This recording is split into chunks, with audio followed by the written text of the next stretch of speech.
तुम्हाला बेळगाव हवं असेल तर मुंबई कर्नाटकला द्या, असं बेताल वक्तव्य कर्नाटकचे काँग्रेसचे आमदार लक्ष्मण सवदी यांनी विधानसभेमध्ये वरळलेले आहेत। महाराष्ट्र कर्नाटक सीमावादावर बोलताना त्यांनी हे विधान केलंय। मुंबईला केंद्रशासित प्रदेश करा, आमदार सवदींचा हा उद्दामपणा पाहायला मिळाला। लक्ष्मण सवदींकडून आदित्य ठाकरेंचा मतिहीन असा उल्लेख करण्यात आलाय। ಮುಂಬೈಯನ್ನ ಕರ್ನಾಟಕಕ್ಕೆ ಬಿಟ್ಟುಕೊಡಿ, ಬೆಳಗಾವನ್ನ ಮಹಾರಾಷ್ಟ್ರ ತಗೊಳ್ಳಿ, ನಮ್ಮದು ಹಕ್ಕಿದೆ ಅಲ್ಲಿ। ನಮ್ಮ ಪೂರ್ವಜರು ಅಲ್ಲಿ ಹೋಗಿ ಆಡಳಿತ ಮಾಡಿದ್ದಾರೆ।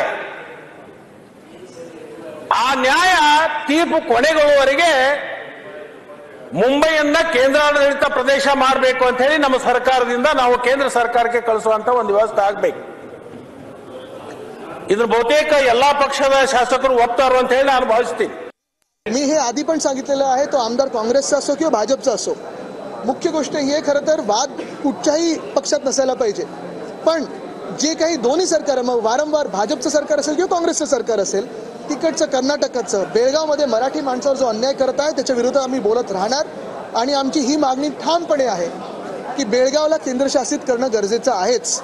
मुळात हे जे आमदार बोललेले आहेत, ठीक आहे, ते बोलत असतील काँग्रेसमध्ये असून, पण ही भाजपची पण भूमिका राहिलेली आहे आधी पण की मुंबईला केंद्रशासित करा। मुंबई ही मराठी माणसाला मिळवायला लागली, लढून मिळवायला लागली।